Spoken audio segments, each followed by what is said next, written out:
Have you ever imagined what happens to all the fantastic gadgets you see in science fiction movies? So, do they stay on the big screen or do they come to reality? Let's explore today as to how we make that leap from cinematic fantasy into hospital wards, where algorithms save lives and artificial intelligence enhances patient care once deemed almost impossible. As an 80s teenager, I was mesmerized by Star Trek. The series was packed with technology and basically technology out of the world.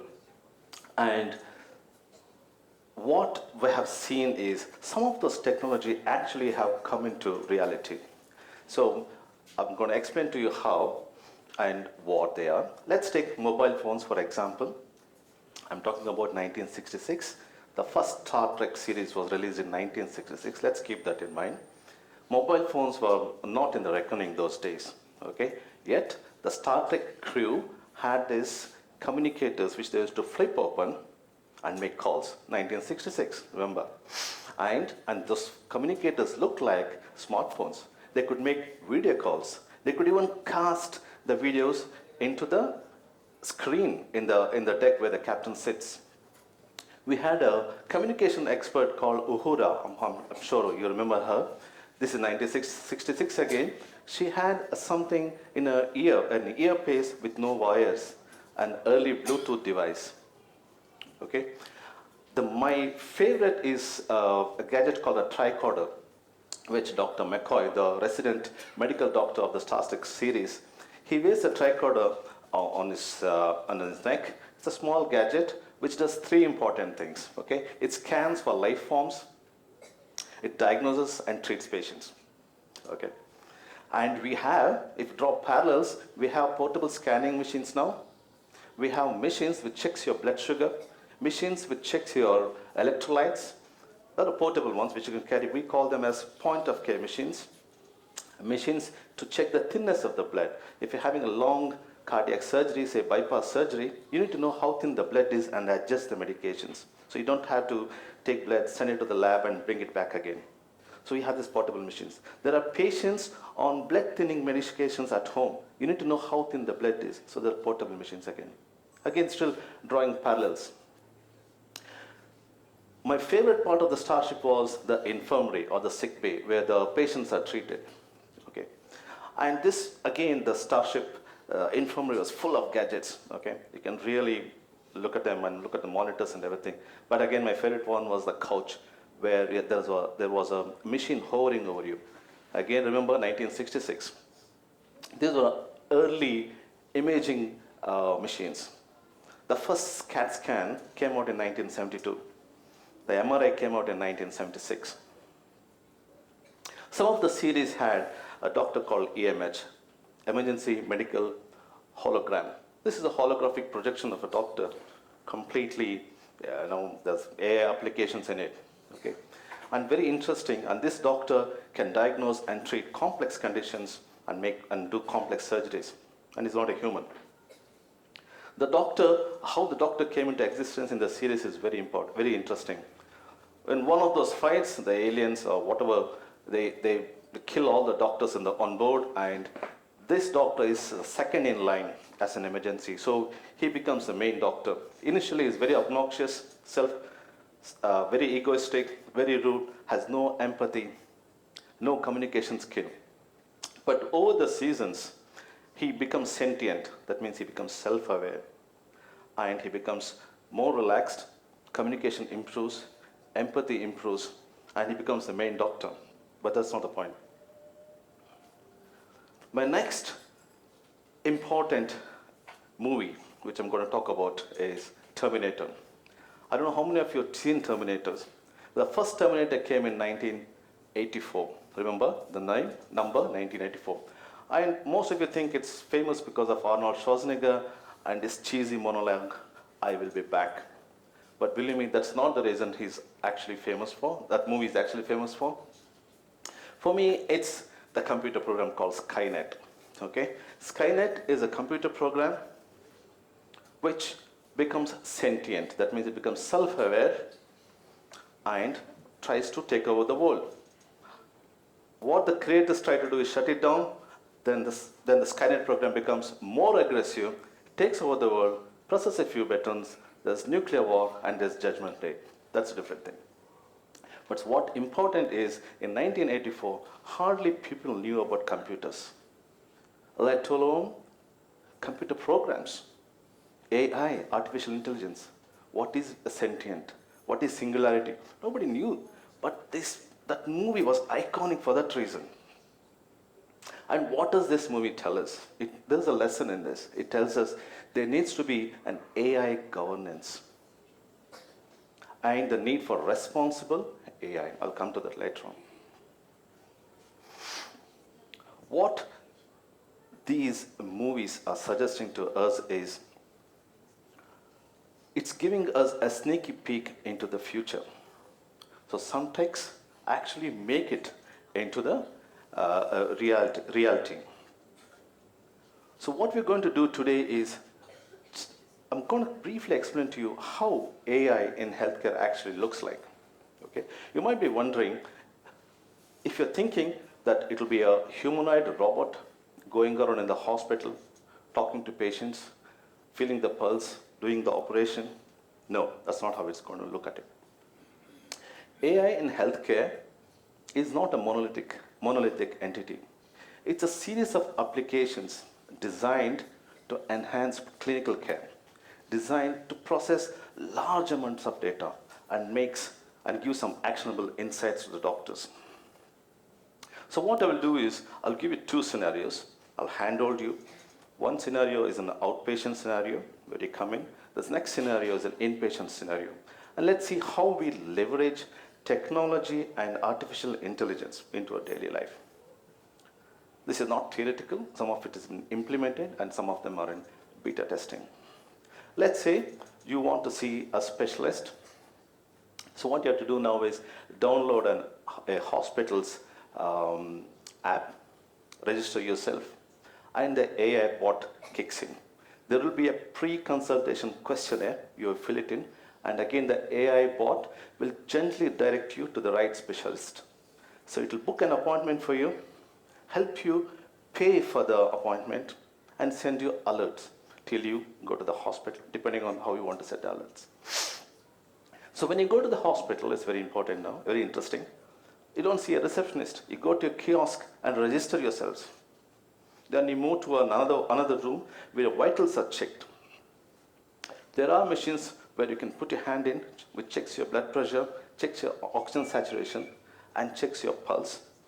There's a machine which checks your weight and your height, but they are all IoT enabled, Internet of Things enabled. They are all integrated into the hospital information system, which now sits in the file which the doctor is going to see when you go to the doctor. Now, when you go to the doctor, he already has some basic information. He doesn't have to spend time asking you stuff which will take time. So the AI within that system has organized everything for the doctor to see. So after the initial pleasantries, the doctor examines you, takes more history, puts more information or whatever, the clinical decision support system, that's a software which sits within the computer, helps the doctor with differential diagnosis. Okay, it takes all the information that's been given, and also helps the doctor and suggests the doctor what investigations to be done, what treatment to be given.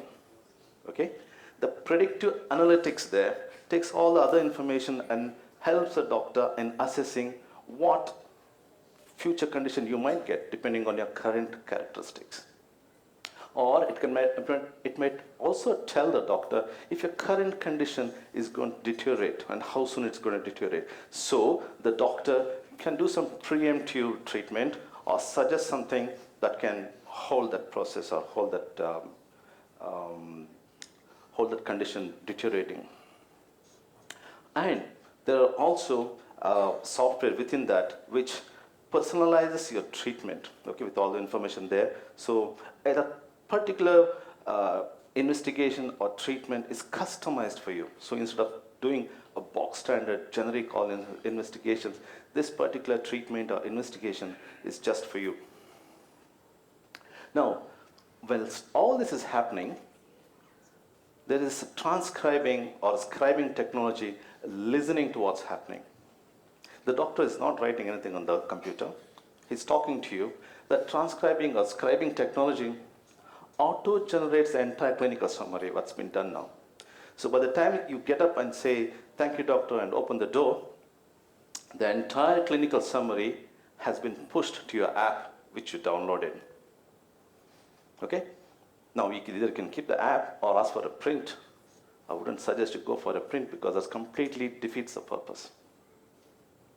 Now, what has this done is, mind you, there is no humanoid robot trying to see the patient and doing things.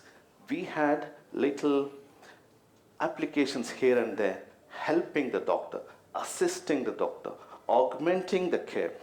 Okay, this was not completely taken over by AI. The next set of things becomes more interesting. If the doctor has requested lab investigations or imaging, okay, imagine you go for a blood test. The results are auto-reported and it comes to you, especially if they're normal. If they're abnormal, it goes to the doctor. If you have an ECG, an echocardiogram, or a CAT scan, or an MRI, by the time you button your shirt and get up, the results are ready. And of course, it needs to be vetted by the doctor. So what has all these things done is, it has reduced the waiting times. It has reduced the turnaround times, increased the accuracy of the treatment or the reporting, and definitely increased the patient experience. So no, you're not waiting for 2-3 hours for a scan. You're not waiting for 2 days for reports. So we think communication, compassion, empathy, and doctor touch, or the human touch, is the domain of the doctor. Okay? And these qualities is what makes that, what improves the doctor-patient relationship. It what brings them together and brings that trust, and that should not be taken away from the doctors. Now, that was outpatient setting. Now, inpatient, let's see.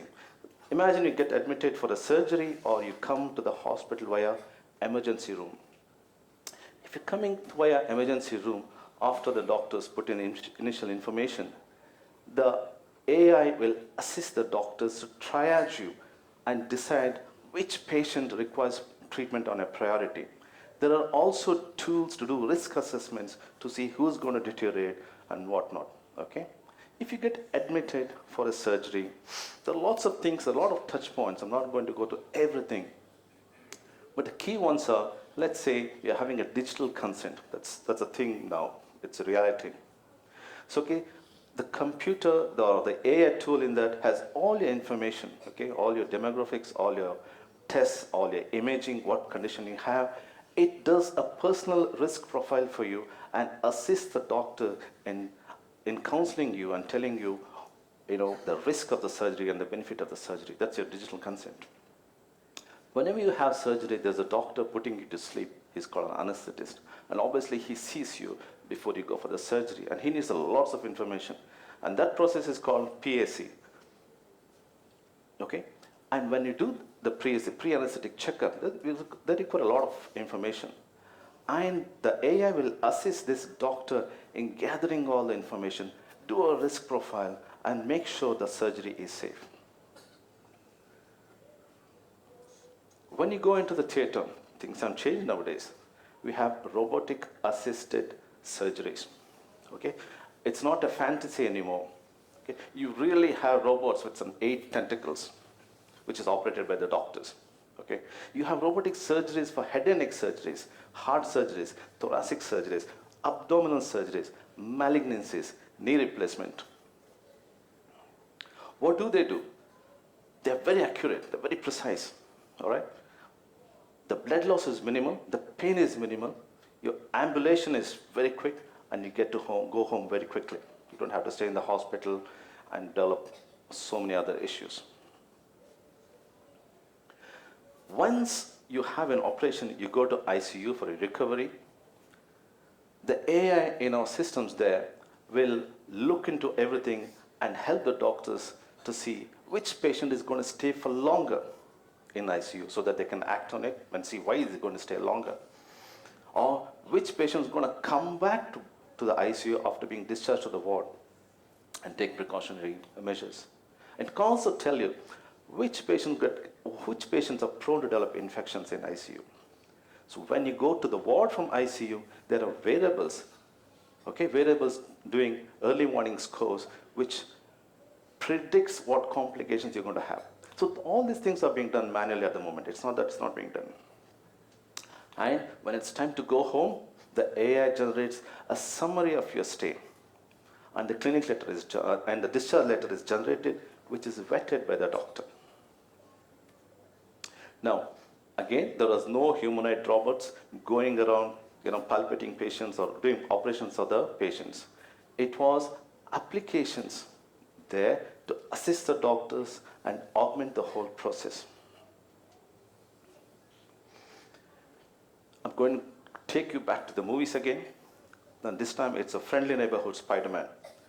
When Uncle Ben, which is Spider-Man's uncle, was dying, he called him closer and said to him, "With great powers comes great responsibility." So if you draw parallels here, with great technology comes great responsibility. AI in healthcare must operate within guardrails. There should be governance to make sure it's safe, it's ethical, it's transparent. And that's where the responsible AI comes in.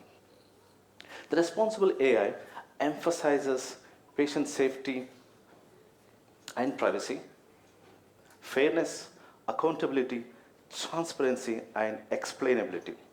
Explainability is very important. Whenever an AI in healthcare generates a report or anything, there should be a way of finding out how it generated that report. That's explainability. Because we don't want our healthcare AI to become sentient, self-aware, and start doing its own random treatments and cause harm.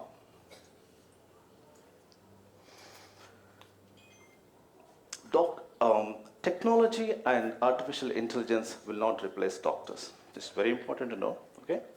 Artificial intelligence and technology will not replace doctors, but doctors using them will replace doctors who do not. What we're witnessing is a massive explosion of AI-related technologies. And when we navigate this incredible transformation, we need to be open, embrace innovation, but at arm's length. Have to be careful, exercise due diligence. So the next time you watch a science fiction movie, please pay attention. It might give you a sneaky peek of the tech of the future. Thank you.